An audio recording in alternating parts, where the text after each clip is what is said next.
LevelCapGaming, a highly respected and trusted YouTuber with 1.8 million subscribers, comes out swinging in favor of Star Citizen. Let's see it. Ladies and gentlemen, I am Montoya. Welcome to the cult of Star Citizen. LevelCapGaming. There is a name I have not heard in a while. He recently put out the Star Citizen video. We're going to take a look at some clips. I first bumped into, well, didn't bump into him. His name's Charlie, by the way. Great guy. I first found his channel back in 2012 when I was playing PlanetSide 2. Now, anytime there was a small change in some weapon stat or new game mechanic, I would always go to his channel. I knew the information he puts out would be trustworthy, accurate, and correct. I was pleasantly surprised to see his channel after all these years grow. I think he had about 100,000 subs back when I used to watch him. 1.8 million subs. Congratulations, Charlie. That's an amazing job you did there.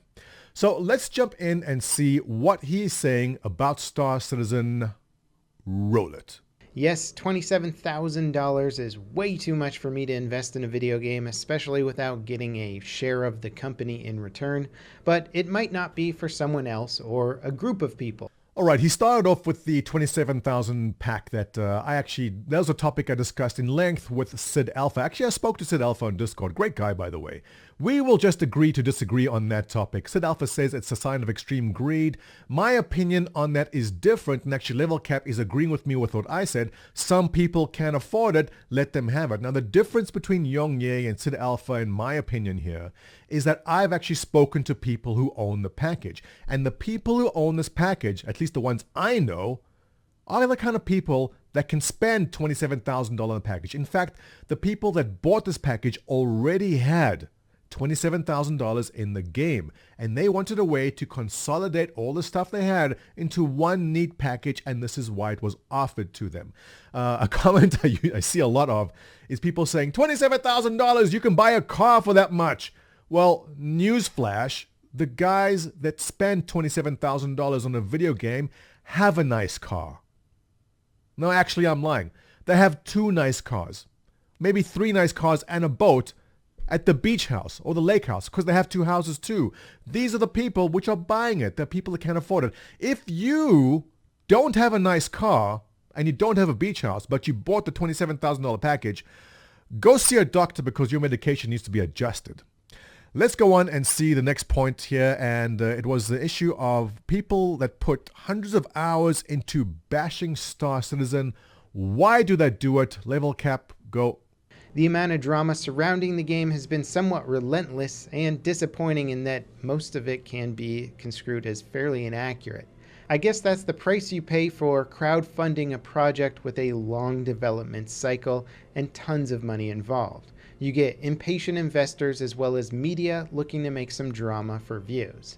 It's clear to me that some people would rather see this game fail for the satisfaction of knowing they were right rather than watch a company succeed in creating the most ambitious space sim ever. This isn't surprising, it's just human nature, but it has caused a lot of misinformation and unnecessary stress along the way. A couple of things to pick apart there. LevelCap mentions that the drama is inaccurate. Initially so. Now, the people who are haters, the unhinged, mouth-frothing haters of Star Citizen, the ones that put hundreds and hundreds of hours every month into attacking it, they've changed the strategy correctly, if I may say. It used to be, they used to say nonsense like Chris Roberts owes the Swedish mafia money and that Sandy Roberts is a terrible racist person. All right. How much of that is true? Not really. We don't know. And if Sandy is racist and if she did put out tickle porn videos, by the way, I've spent many, many hours searching Pornhub and RedTube. I just cannot find those tickle porn videos. But to stick to the topic, on the issue of the drama being inaccurate, the strategy has changed over the past couple of months, actually the past year with what the haters are doing. They are now mostly attacking CIG 2014. They're looking at 2014 and attacking CIG on what they said then, on the fact. So when CIG said, we will have this and this ready by this date, they're attacking that, saying Chris Roberts promised us a game by so-and-so. They said Squadron 42 would be out in 2015. That's what they're attacking, which is a much better strategy as opposed to the inaccurate and nonsense arguments about the Swedish mafia. And this brings us to the next clip where this exact point is addressed. Let's watch. Now, a big part of what fueled a lot of the criticism, especially started the criticism in the early years of production, was Chris Roberts' unfortunate habit of setting overly ambitious timeline goals for major development hurdles. As you can imagine, they missed a lot of these production goals in the time frame that was set, and that only provided more fuel for the media and fans to speculate about production woes. However, in 2018, Star Citizen is finally in a space where most of their production tools are complete, many of the game's features are functioning, and they are now hitting quarterly production goals. Look, this has been my line of reasoning too. You can look backwards and keep on attacking 2014 over and over and over. It doesn't change what's happening right now in 2018. Why is nobody attacking CIG 2018? Why is nobody attacking the fact that they've met the quarterly goals? Why is nobody attacking the fact that 3.2 is out, 3.2.1 now, that 3.3 is scheduled for September, and the roadmap is being met? No one's attacking CIG 2018 because CIG 2018 is solid. The best they can do is look in the mirror and attack what's happened in the past. Let's get some closing comments from LevelCap. I'm going to link his entire video below so you can watch the whole thing. It's pretty good. But in closing, this is what he has to say. To conclude, I will say, despite the drama and accusations over the years, in my view, given the people, the history, and the progress that has been made, I have little reason to believe that there are any devious intentions at work. I truly believe Star Citizen has the potential to be an industry-defining game, but it takes time to create something of this magnitude. And if this game doesn't live up to its promises, you can bet that I'll be one of the first people there reviewing, giving critical feedback, and again, holding their feet to the fire. LevelCap is touching on an important issue here, that Star Citizen is going to be an industry-defining game. Look, the scope creep is bad. The long development cycle is bad. Every single backer is suffering through it. But is it going to be worth it? And the answer to that is yes. Let me tell you that I just purchased No Man's Sky on Steam last night for $30. It was half off.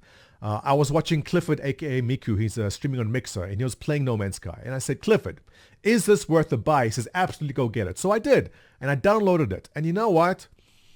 Okay, I'm only about an hour in. I'm not overly impressed, but the problem I have, and a lot of problem which Star Citizen backers have, is that no other game comes close to offering or even touching what Star Citizen is offering.